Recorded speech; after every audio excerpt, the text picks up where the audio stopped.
Dr. Mark Changizi here with your Science Moment. Today I'm going to talk about why the First Amendment is the First Amendment. People often say this kind of thing. There's a reason the First Amendment is the First Amendment, and it's because free expression is the most important freedom that we can have. And as we talk about, of course, many times here, it really goes well beyond the federal government stopping free speech. But here I do want to just focus on the federal government stopping free speech.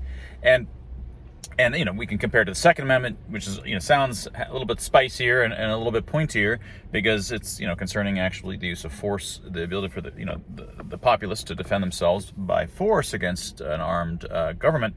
But that's not going to be too helpful if no one has any idea that the government is engaging in civil liberties violations. If the government becomes deeply authoritarian and starts to engage in various kinds of draconian interventions and things all around the country, if the First Amendment has been violated, how would you know that those draconian violations are occurring?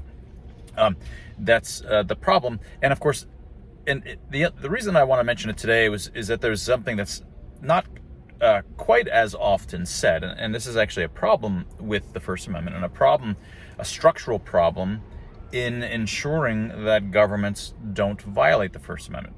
Because the problem is that if they do violate the First Amendment, especially by, not just, hey, let's take away Doug's speech or Susie's speech, but if they do it via a proxy public square, like where the public square is, the private enterprise that's dealing with the public square, and they control it in such a way that every voice on the anti-government side is just not heard. Either they're suspended or their voices are unable to get beyond the quarantined network that they've created. And both Twitter and Facebook and YouTube does do that. Then you just won't hear about any censorship that the federal government does. That is, by its own nature, the sort of tautological nature, if the government is able to suppress the spread of information of its own censorship, how will anybody know that that draconian violation has occurred? So, and this is not just academic.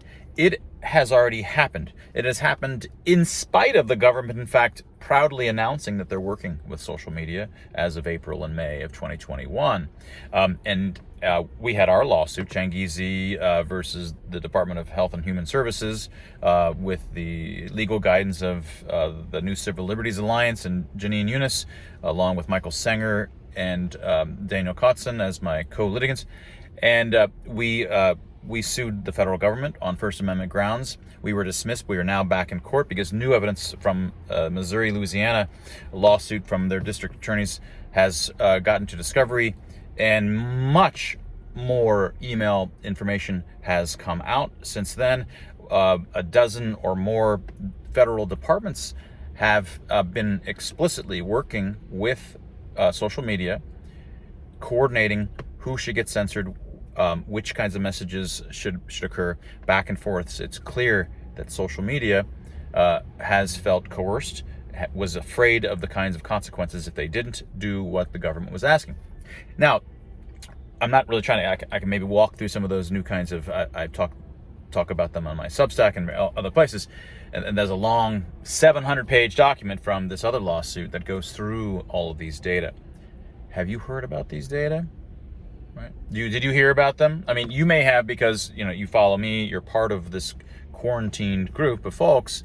Whoever's left actually with speech at all is still quarantined within social media. Have you heard it in the New York Times, on Reuters, on AP, and Washington Post, LA Times? Have you heard it in any of these places?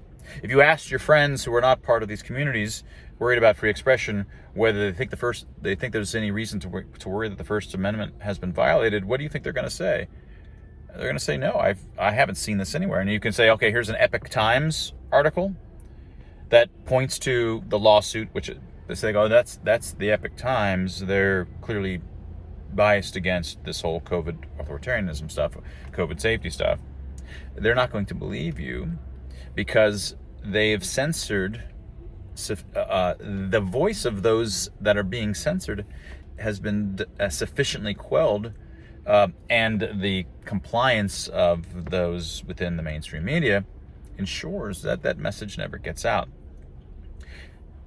So the most important one, the First Amendment, is the easiest to subvert, because once you subvert it, well, you don't even have any ability to see that it's been subverted.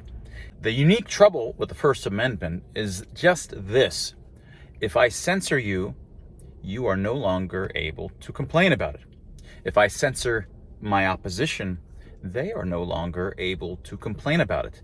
Their complaints don't make it into the social narrative. They don't make it into the public's ear at all, right? That's not the case if you take away someone's Second Amendment rights. You strip them of their ability to have guns, say, or you strip them of their ability to search and seizure. When that happens, that information spreads throughout the community. People can then hear about it. Okay, that happened. Is that good? Is that bad? We can argue about it. But censorship doesn't have alarm bells that go off automatically when it's violated. It completely suppresses the very alarm bells that need to go off when our rights are violated. And that's what makes it not only the most important, but the most fragile, right? It's the most important because our ability to defend ourselves against authoritarian attacks on all of our civil liberties require our ability to have free expression, but also it's the most fragile because when the federal government suppresses it, there's no alarm bells that go off by its very nature. And that was your science moment. If you want to learn more about free expression and the foundations of free expression, then get a copy of Dr. Tim Barber and my new book, Expressly Human: Decoding the Language of Emotion.